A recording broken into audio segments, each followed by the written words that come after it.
नमस्कार, आदाब, सत श्री अकाल, जय भीम, जोहार। मेरा नाम है नवीन कुमार। इजराइल और फलस्तीन की बीच लड़ाई के लगभग 2 हफ्ते बीत चुके हैं और इसके बाद भी कहीं कुछ थमता हुआ नजर नहीं आ रहा है।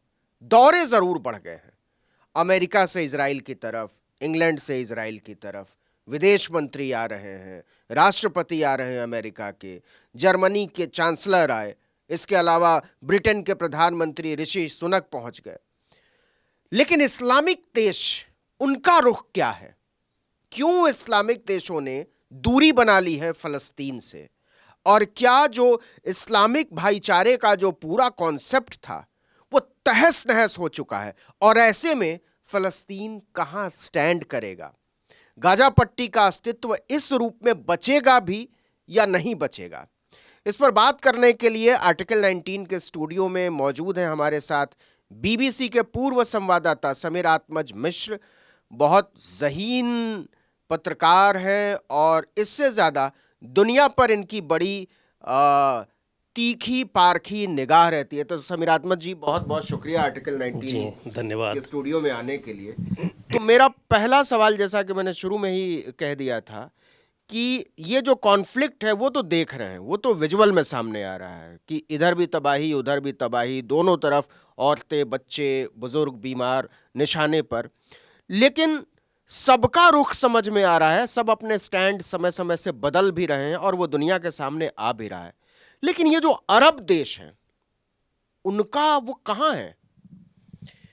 अब देखिए, वैसे तो अरब देशों ने भी मीटिंग करनी शुरू कर दी है और कह रहे हैं कि रोका जाए। सभी की अपील जो एक होनी चाहिए, और ख़ास तौर से अरब देश भी हरकत में कब आए हैं। आप ये देखिए कि जब वहाँ पर हॉस्पिटल पर अटैक हुआ है उसके बाद ही।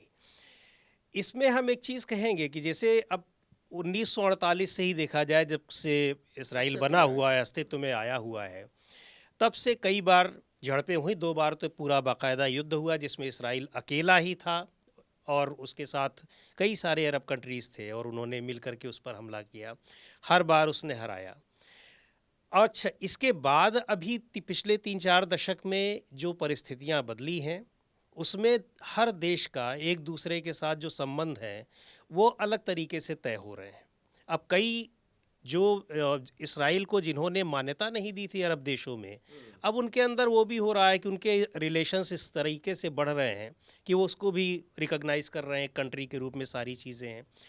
फ़लस्तीन का मुद्दा देखिए, पिछले करीब 15-20 साल से यासिर अराफात के ज़िंदा रहते ही वो एक तरीके से बिल्कुल एक डिम सा हो गया था। उसकी बहुत ज़्यादा अब चर्चा हो नहीं रही थी। अच्छा, सबसे महत्वपूर्ण बात जो मुझको लग रहा है कि आप देखिए कि 2 कंट्रीज़ के बीच में या किन्हीं के बीच में अगर लड़ाई हो रही है, तो अब लोगों को ये समझ लेना चाहिए कि कोई उनका साथ देने के लिए नहीं आएगा। चाहे वो यूक्रेन और रशिया का वार हो रहा हो, चाहे यहाँ पर हमास। और इसको एक बात तो ये भी है कि फ़लस्तीन और इसकी इसराइल की लड़ाई भी नहीं है। यद्यपि मारे फ़लस्तीनी ही जा रहे हैं वहाँ पर, गज़ा पट्टी में भी फ़लस्तीनी ही है, भले ही वहाँ पे हमास का जो आतंकवादी संगठन है और उसका एक पूरा का पूरा नेटवर्क वहाँ पे है। परिणाम के रूप में मुझको नहीं लगता है कि इतनी जल्दी कुछ होने वाला है। परिणाम फिर वही होगा कि जितनी बार लड़ाई हुई, चाहे इसराइल और फ़लस्तीन का साथ देने के लिए लोग आए, लेकिन फ़लस्तीन का हुआ क्या कि वो सिकुड़ करके छोटा ही होता गया। पहले लड़ाई में आप देख लीजिए 48 के बाद जब हुआ, उसके बाद जब 67 में हुआ, और अब की बार भी मुझे लगता है कि गज़ा पट्टी में वो ख़त्म ही हो जाएगा, वेस्ट बैंक में ही। और वो भी इसराइल के रहमो करम पर अभी भी है और तब भी रहमो करम पर ही रहेगा। मुझको तो अभी फ़िलहाल यही इसका जो एक अंत तो नहीं कहेंगे, क्योंकि अंत किसी चीज़ का ऐसे नहीं होता है, लेकिन अभी जो उस पर ब्रेक लगेगा वो यहीं पर आकर के लगेगा। मतलब कुल मिलाकर अगर हम मोटे मोटे तरीके से समझें तो फ़लस्तीन बहुत अकेला पड़ गया है और उसका साथ देने के लिए जिन लोगों के भरोसे, अगर ईरान को छोड़ दें और अब थोड़ा सा मिस्र को छोड़ दें या लिबनान के हिजबुल्लाह को छोड़ दें, तो फ़लस्तीन को कहीं से कोई समर्थन मिलता हुआ नज़र आ नहीं रहा है। न पैसे का समर्थन, न हथियारों का समर्थन, न नैतिक समर्थन, और अरब देशों से तो बिल्कुल नहीं। बिल्कुल सही बात है। अच्छा, यहाँ पर एक चीज़ और है। देखिए, एक तो इसको हम स्पष्ट ही कर दिए हैं कि लड़ाई फ़लस्तीन के साथ नहीं हो रही है, हो सब कुछ वहीं पे रहा है, मारे जा रहे हैं, लेकिन बावजूद इसके सहानुभूति फ़लस्तीन के लोगों के साथ, लोगों की सहानुभूति लोग दिखा रहे हैं। इसमें भी है कि कंट्रीज़ भले नहीं आ रही हैं, लेकिन आप देखिए कि हर देश में, चाहे वो अरब कंट्रीज़ हों, यूरोपियन कंट्रीज़ हों, हर जगह प्रदर्शन हो रहे हैं फ़लस्तीनियों के उसमें। तो ऐसा भी नहीं कह सकते हैं कि उनके साथ कोई नहीं है, लेकिन वास्तविकता ये है कि जिसको साथ, मैं साथ का मतलब लड़ाई में मदद हाँ, से। वही मैं कह रहा हूँ कि जिनको होना चाहिए जब वही नहीं है, तो हम और बहुत सारे लोग जो फ़लस्तीनियों के उसमें हैं, मेरा मतलब ये है कि आम पब्लिक तमाम देशों की जो है, वो अगर उनके साथ हैं भी तो उससे क्या होने वाला है। यहाँ जो सबसे बड़ा फेलियर है वो है कि अब अंतर्राष्ट्रीय संगठनों की भूमिका खत्म हो गई है।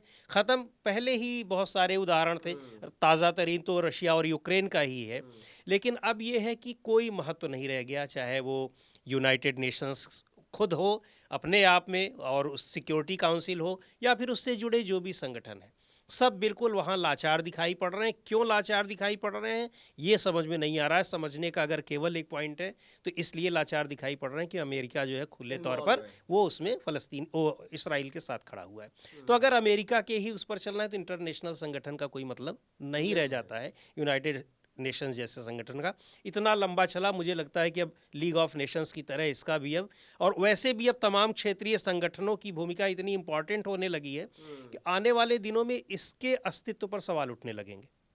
अच्छा, इस पूरे घटनाक्रम के बीच अगर हम इजराइल और भारत के रिश्ते को देखें तो हम साफ तौर पर पिछले कुछ वर्षों में इजराइल भारत के बहुत करीब आया है, लेकिन इजराइल और भारत की जो नज़दीकी है वो फ़लस्तीन से दूरी की कीमत पर आई है।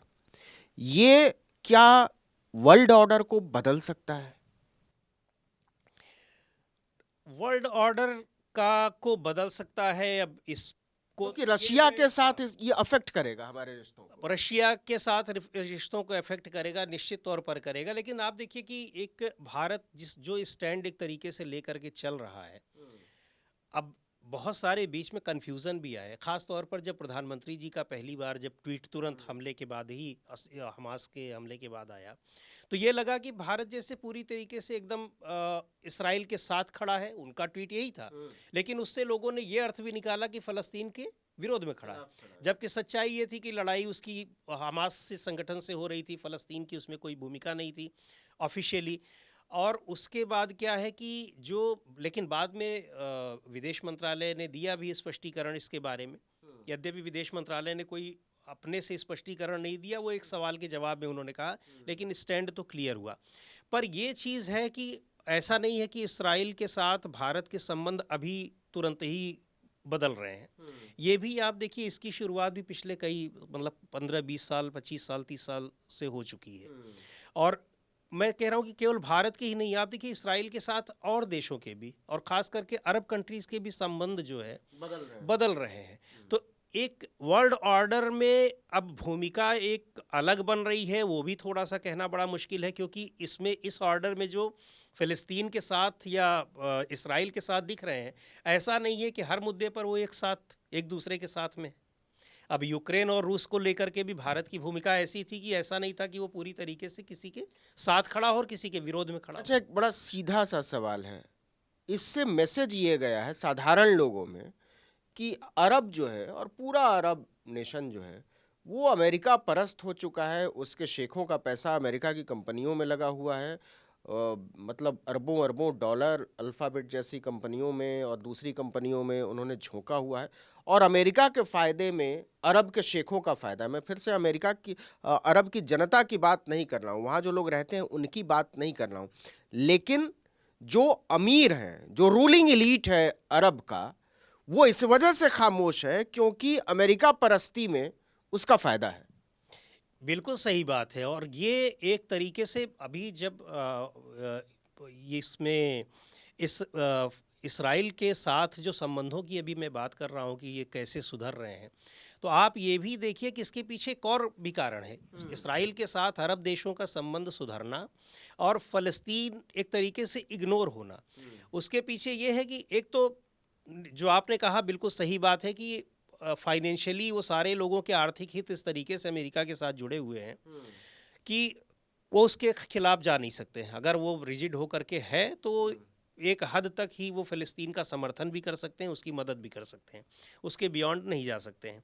दूसरी बात ये है कि पिछले 10, 15, 20 सालों में तमाम जो अरब कंट्रीज़ हैं उनके अंदर भी जिस तरीके के इंटरनल कन्फ्लिक्ट हुए हैं, उसकी वजह से भी फ़िलिस्तीन का मुद्दा और ये सारे संबंधों के बीच में एक नए सिरे से इनकी व्याख्या हुई। लेकिन इस मुद्दे पर जो दिखाई पड़ रहा है कि वहाँ की पब्लिक जिस तरह से फ़िलिस्तीन के साथ खड़ी है, लेकिन वहाँ की सरकारें जो है वो एक अलग तरीके का डिप्लोमेटिक स्टैंड ले रही हैं। वो जो कन्फ्लिक्ट है इंटरनल, वो एक तरीके अभी जब दबा हुआ था, जो मिडिल ईस्ट में पिछले 15-20 साल में शुरू हुआ था ट्यूनीशिया के बाद और कई सारे जगहों पर, उस तरह की स्थिति यहाँ फिर से पैदा हो सकती है, क्योंकि सरकारों को लोग वहाँ समझ रहे हैं कि आप क्यों उसके साथ खड़े हुए हैं। फिर वही इस्लामिक भाईचारे वाली बात आएगी कि हमारा फ़लस्तीन हमारा करीबी है कि वो करीबी हैं, ये हमारे भाई हैं, और ये इस्लाम के नाम पे ज़ाहिर सी बात है कि ये वहाँ का शासक वर्ग भले दूर दूर रहे, लेकिन जनता तो फिर साथ में ही आएगी। अच्छा, एक और सवाल है समीर अहमद जी, और वो सवाल ये है कि ये जो अरब देश हैं, एक आरोप ये भी लगता है कि अगर हम हमास के पीछे खड़े फ़लस्तीन की बात करें तो फ़लस्तीन में एक प्रभावी और कारगर लोकतंत्र विकसित न होने देने के पीछे अरब देशों की बड़ी भूमिका है, क्योंकि उनके अपने यहाँ डेमोक्रेसी नहीं है। वो डेमोक्रेसी को हरगिज़ पसंद नहीं करते हैं, वो एक कबीलाई तरीके से देश को देखते हैं, और इसका खामियाजा जो है वो भुगतना पड़ा है फ़लस्तीन को, और आने वाले दिनों में बहुत सारे देशों को भुगतना पड़ेगा जो लोकतंत्र के रास्ते पर नहीं चलेंगे। तो क्या अरब देश जो लोकतंत्र के साथ नहीं खड़े हैं, उनको अपना रास्ता बदलना पड़ेगा आने वाले कुछ दिनों में, या जैसे चल रहा है वैसे चलता रहेगा? वही जो हमने कहा कि जो वहाँ की जनता एक बार उठ खड़ी हुई थी, और बहुत सारे अरब स्प्रिंग भी एक बार अरब स्प्रिंग, उसी की बात मैं कर रहा हूँ, अरब स्प्रिंग की ही, तो एक बार फिर से वो चीज़ें लगता है। और देखिए, लोकतंत्र के लिए, आज़ादी के लिए ईरान में किस तरीके से हुआ, उसके जैसे ऑर्थोडॉक्स कंट्रीज़ में, और बाहर की दुनिया को सभी देख रहे हैं, हर देश के लोग। आज से 20 साल 25 साल पहले वाली दुनिया नहीं रह गई है कि वहाँ बहुत सारे लोग वहीं के वहीं रहते थे, दूसरे देशों की डेमोक्रेसी को उन्होंने देखा नहीं था, आज सब जा रहे हैं। तो निश्चित तौर पर ये एक उनके अंदर, उन देशों के जो अरब कंट्रीज़ हैं उनके अंदर भी एक हलचल पैदा करेगी, और डेमोक्रेसी की ओर बढ़ने की। ये अलग बात है कि वो कितना सफल हो पाते हैं, क्योंकि ये सही आपने कहा कि कोई अरब कंट्री जो है वो लोकतंत्र नहीं पसंद करता। इसलिए नहीं पसंद करता कि जो सिस्टम चल रहा है, जो लोग चला रहे हैं, वो उसी के हैबिचुअल हैं, उनको उसी में फ़ायदा है। तो इसको लेकर के एक संघर्ष तो होगा, लेकिन अब ये है कि ये संघर्ष उन देशों की जनता और उन देशों के शासक वर्ग, इसके बीच होगा। अब सब जगह की जनता कितनी पावरफुल हो पाती है, उनका संघर्ष। एक इससे थोड़ा अलग हट के सवाल है, और वो सवाल ये है कि सीमा विवाद से इतर, लड़ाइयों से इतर दो मुल्कों के नैतिकता का भी एक पक्ष होता है, मानवता का भी पक्ष होता है। तो ये जो पूरा हमास और इजराइल का कॉन्फ्लिक्ट है, इसमें पश्चिमी देशों की नैतिकता का जो नंगापन है वो एकदम से बेपर्दा हो गया है, जाहिर हो गया है। क्योंकि जिन लोगों ने यहूदियों को सताया था, जिन लोगों ने भगाया उनको वहाँ, वो वही लोग थे। पश्चिमी दुनिया ने कभी भी यहूदियों को तवज्जो नहीं दी उस दौर में जब उनको सबसे ज़्यादा ज़रूरत थी। लेकिन आज जब ये किसी न किसी तरीके से इस्लाम वर्सेस ईसाई की लड़ाई बना दी गई है, और इसमें पक्ष जो है वो कहीं से भी मानवता की तरफ तो नहीं दिखाई दे रहा है। जब वहाँ उनको तवज्जो मिली ही होती तो उस दौर का, अगर हम 1930 और 40 के दशक की बात करें, हिटलर से भी और पहले की बात करें, तो सारे यूरोपियन कंट्रीज से भाग भाग करके, पहले यहाँ इतनी आबादी थोड़ी थी यरूशलेम और उसके आसपास, ये तो सारे दुनिया भर से, खासतौर से जो यूरोपियन कंट्रीज में जो यहूदी थे वो आने लगे, और यहाँ अचानक से पॉपुलेशन बढ़ी। सारे विवाद की और फसाद की जड़ भी यही है। उसके बाद फिर ब्रिटेन के उसमें था, अंडर में था, ब्रिटेन ने वहाँ उसमें इनके लिए एक अलग से जब सेटलमेंट वादा कर दिया, उसी से फिर सारी विवाद की शुरुआत ही हुई, और फिर उसका तो एक अपना इतिहास है। लेकिन ये जो मानवता वाली बात आप कर रहे हैं, वो बिल्कुल एकदम पूरी तरीके से एक दिखाई पड़ गया है कि जो मानवता और ह्यूमन राइट्स और ह्यूमैनिटेरियन चीज़ें, इन सब की जो बात होती है वो कहीं कुछ है नहीं। हज़ारों की संख्या में, सैकड़ों की संख्या में लोग मर रहे हैं, मारे जा रहे हैं, लेकिन कोई इनिशिएटिव, कोई पहल ऐसी नहीं दिखाई पड़ रही है। अब आप उस पूरे युद्ध को देखिए तो ऐसा लग ही नहीं रहा है कि कोई इंटरनेशनल ऑर्गेनाइजेशन भी है जो कि दो देशों के कन्फ्लिक्ट में आकर के किसी की मदद करता है। कुछ भी नहीं। WHO और यूनाइटेड नेशंस तो गिड़गिड़ा रहे हैं इजराइल के साथ। भैया खत्म कर दो, क्या कर रहे हो, ऐसा ना करो। और उसने एक बार कह दिया हमने नहीं किया है, एक बार डिनाई कर दिया तो लोगों को लग गया कि हाँ इसने नहीं किया। बताइए, वो हमास का रॉकेट वहाँ जा करके हॉस्पिटल में रास्ता भटक करके, अजीब सा लॉजिक है। खैर, उसकी जांच के लिए तो यूनाइटेड नेशंस ने भी कहा है और अमेरिका भी करेगा जांच में क्या होता है। लेकिन ये सही बात है कि ये पूरा का पूरा यहाँ पर जो युद्ध की बात है वो तो अलग है, लेकिन जो मानवीय संकट है उसको लेकर के किसी देश ने मानवीयता नहीं दिखाई है। एक आखिरी सवाल समीर जी, और वो सवाल ये है कि, और वो बड़ा हृदय विदारक है। हृदय विदारक ये है कि क्या गाजा के बच्चों के सामने, वहाँ की औरतों के सामने, वहाँ के नौजवानों के सामने जो उम्मीद है एक अच्छे भविष्य की, वो पूरे तरीके से कोलैप्स कर गई है, ख़त्म हो गई है। ये एंड ऑफ होप कह सकते हैं। निश्चित तौर पर अब ये हम लोग यहाँ से बैठ करके देख करके समझ सकते हैं कि उस छोटे से इलाके में जहाँ लाखों की आबादी रह रही, वैसे ही डेंसली पॉपुलेटेड है, और वहाँ लोग मर इस तरह से रहे हैं, तबाही इस तरह से हो रही है कि जैसे वो आदमी और ह्यूमन बींग्स ना होकर के एग्जिस्ट ही नहीं कर रहे।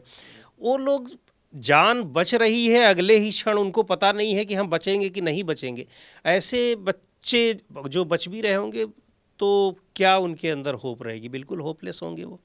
और उस पर भी जहाँ की एक उस पूरे कह लीजिए कि जो कम्युनिटी है उसके अस्तित्व को मिटाने का ही एक पूरा का पूरा वो पूरी रणनीति वहाँ पे बनी हुई है। यानी जो फ़लस्तीनी है वहाँ पर, उनको कम्प्लीटली ख़त्म ही कर देने की बात, ये हमास के ही नाम पर। अब सारे के सारे हमास थोड़ी हैं। हाँ ठीक है, अब इतना ज़्यादा वो वहाँ पे वो डेंसली पॉपुलेशन है कि हर जगह वो मौजूद हैं।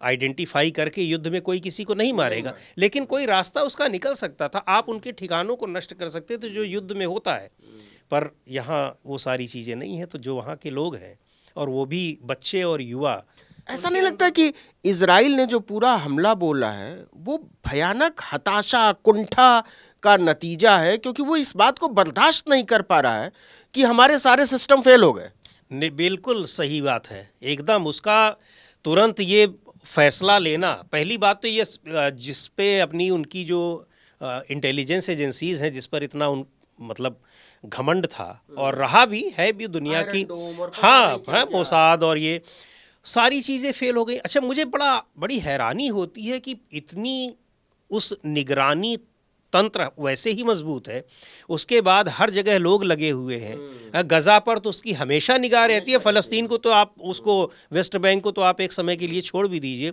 वहाँ वो कैसे इजराइल की सीमा में घुस करके ऐसा कर दिए? अब उनको उस चीज़ की हताशा तो है, साफ साफ दिखाई पड़ रहा है।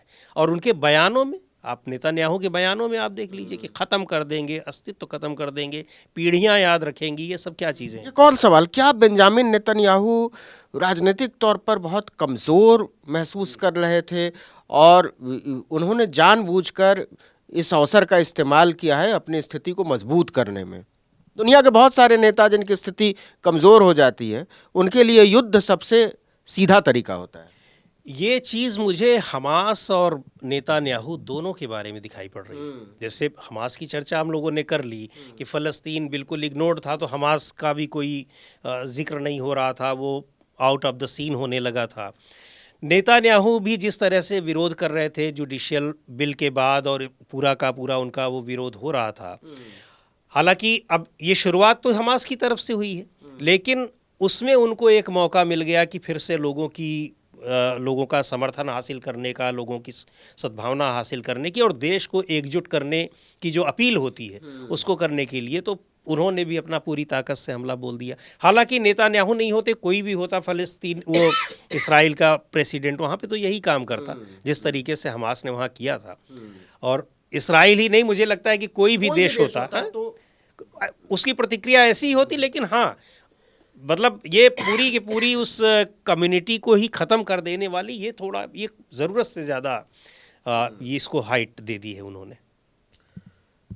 तो इतिहास जो है वो बड़ा बेरहम होता है, वो हर चीज़ लिखता है। इस लड़ाई में बचे हुए गाज़ा पट्टी के बच्चे, औरतें, नौजवान जब आगे का फासला तय करेंगे तो वो अपने तरीके से अपना इतिहास लिखेंगे, और वो लिखेंगे कि किन लोगों ने उनको रौंदा, किन लोगों ने उनको मिटाने की कोशिश की, और कैसे वो अपने हौसलों से फिर उठ खड़े हुए। आर्टिकल 19 से बात करने के लिए सुनील जी आपका बहुत बहुत धन्यवाद, बहुत बहुत